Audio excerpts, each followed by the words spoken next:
পাশের দেশের কথা বলা হলো এখানে, যেটা আমরা মনে করি যে আমাদের ক্ষুধা লাগে, আমাদের 3 বেলা আমরা না খেলে আমাদের ক্ষুধা লাগে, যে কথাটা আমি বলবো সে একই কথা যদি পৃথিবীর অন্য কোনো ধর্মাবলম্বী অন্য কোনো ভাষাবলম্বী বলে, এটা তো ক্ষতি কোনো কিছু হতে পারে না। আমি আমার স্বার্থটা দেখতে চাই। আমি বাংলাদেশের গরিবের সুন্দরী কন্যা, আমার দিকে সবার দৃষ্টি, সেই দৃষ্টি থেকে আমি কিভাবে কৌশলে নিজেকে সম্বরণ করব, নিজেকে উদ্ধার করব, এটাই আমার কাজ। আজকে আমি অনেক ধন্যবাদ দিই জনগণ এবং সেনাবাহিনী, যখন এক হয়ে যায় তখন দেশের ঠিক স্বার্থটা বোঝা যায়। যেটা আমাদের নেতা শহীদ প্রেসিডেন্ট জিয়াউর রহমান উনি বলেছিলেন, বিদেশে আমাদের বন্ধু আছে, প্রভু নাই। উনি শুধু এটা বলেই ক্ষান্ত হন নাই, ওনার সময় কিন্তু এই ঘটনাটাই ঘটেছিল, যেটা উনি 3টা স্তরে কিন্তু এটা সমাধান করেছিলেন। প্রথম স্তর ছিল মানবিক সহায়তা, দ্বিতীয় স্তর ছিল আন্তর্জাতিক সংযোগ, তৃতীয় স্তর ছিল কূটনৈতিক তৎপরতা।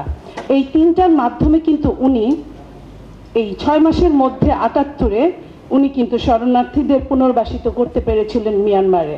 আজকে যখন আমরা কথা বলছি তখন 12 লক্ষ, কেউ বলেন 10 লক্ষ, কেউ বলেন 14 লক্ষ, যেটাই হোক না কেন লক্ষ্যটা কিন্তু অনেক বেশি। যখন বর্তমান সরকার বললেন যে জাতিসংঘের মহাসচিব চলে যাওয়ার পরে উনি বললেন খুশি হয়ে, অতি খুশি হয়ে বললেন যে বাংলাদেশ থেকে 1,80,000 শরণার্থী মানে রোহিঙ্গা আমরা পাঠাতে পারবো। পাশাপাশি ওনার আবারও কূটনৈতিক উপদেষ্টা কিন্তু বললেন যে এটা অসত্য বক্তব্য। এবং আমরা কি দেখলাম, যদি ওইটুকুতেই সীমাবদ্ধতা থাকতো একটা কথা ছিল, আমরা দেখলাম উল্টা আরো 1 লাখের অধিক রোহিঙ্গা বাংলাদেশে প্রবেশ করলেন। তো এই যে 1 লাখের অধিক প্রবেশ করলো, আমাদের যদি ওই পাশে যদি রোহিঙ্গা যদি আরাকান যদি বাসী 5 লক্ষ থাকে, তাহলে ওইখান থেকে কিন্তু আরো প্রায় 1.5 লাখ বা 1 লাখ বা 1.25 লাখের মতো কমে গেল। এই মানুষগুলোর জন্য আমরা মনে করি একজন মানুষের কষ্টও কষ্ট, কিন্তু এইটার সঙ্গে আমরা এই জায়গাটা বলতে চাই যে এর আগে তো বিমান পথে বা নৌপথে তাদেরকে সাহায্য সহযোগিতা করা হয়েছে। যদি তাই হয় তাহলে কেন আপনার এই স্থলপথের করিডোর দেওয়া হবে, তাও কারোর সাথে আলোচনা না করে এক ধরনের গোপনীয়ভাবে? বাংলাদেশ আজকে 54 বছর স্বাধীন হয়েছে, এই স্বাধীনতার বাংলাদেশের গোপনীয়তা আমরা কিন্তু পতিত সরকার স্বৈরাচার শাহীকে তখনও কিন্তু আমরা অনেক গোপন চুক্তির কথা বলেছি। তো এই সরকারের যদি এতই সম্ভব হতো, তারা কিন্তু গোপন চুক্তি আগের সরকার যা যা করেছে প্রকাশ করতে পারতেন। তারা তো ওইসব করেনি নাই, বরং নিজেরা আবার গোপন চুক্তিতে বিভিন্ন সময় বিভিন্ন কাজ করছেন তারা। এটা জাতির জন্য আজকে আমরা একটা চরম জায়গায় উপস্থিত হয়েছি। আমরা যদি দেখি যে মানবিক করিডোরে ভালো কিছু আছে না যে তা বলবো না। তৃতীয় বিশ্বযুদ্ধের সময় 10,000 শিশুকে যখন উদ্ধার করা হয়েছিল, এটা বিশ্বের জন্য ভালো সাইন ছিল।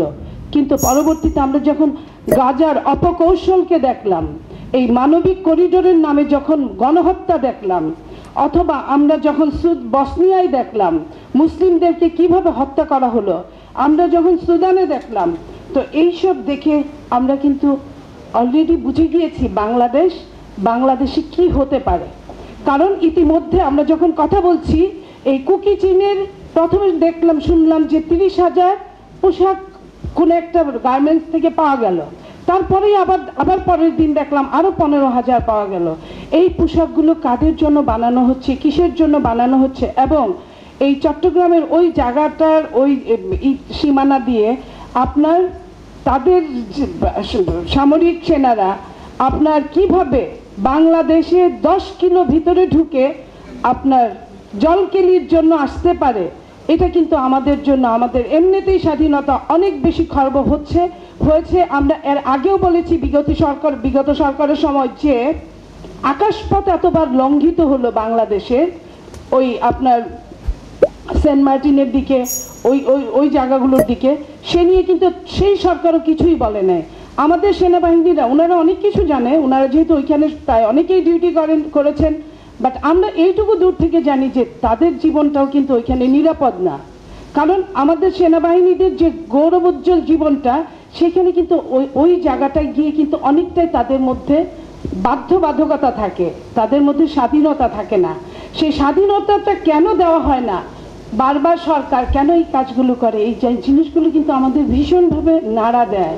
এবং আমরা জানতে চাই, আজকে যারা আছেন ওনাদের কাছে আমাদের রিকোয়েস্ট যে আপনাদের বাধ্যবাধকতা যদি সাধারণভাবে আমরা যদি জানতে পারি, তাহলে আমরা পরবর্তীতে এই নিয়ে কথা বলতে পারবো। এবং এই যে কখনো মানবতার আশার প্রতি কখনো নীতিহীনতার প্রতিফলন ঘটায়, সেটা আমরা মনে করছি। আমরা আরও এই আজকের একটা সেমিনার না, আমরা এরকম সেমিনার বারবার আশা করছি। আমরা কিভাবে সহায়তা করতে পারি তাদের জন্য, এবং কিভাবে আমরা রোহিঙ্গাদের ফেরত পাঠাতে পারি। কোথায় আমরা রোহিঙ্গাদের ফেরত পাঠাবো তা না, সেখানে প্রতিনিয়ত আসছে এই 5 লাখের যখন 6 লাখ চলে আসে, বাকিগুলো আসলে তার চেয়ে বরং এটাই ভালো যে তাদের করিডোর না দিয়ে বাকি এই 3.5 লাখ রোহিঙ্গারে পালা, তাও ভালো।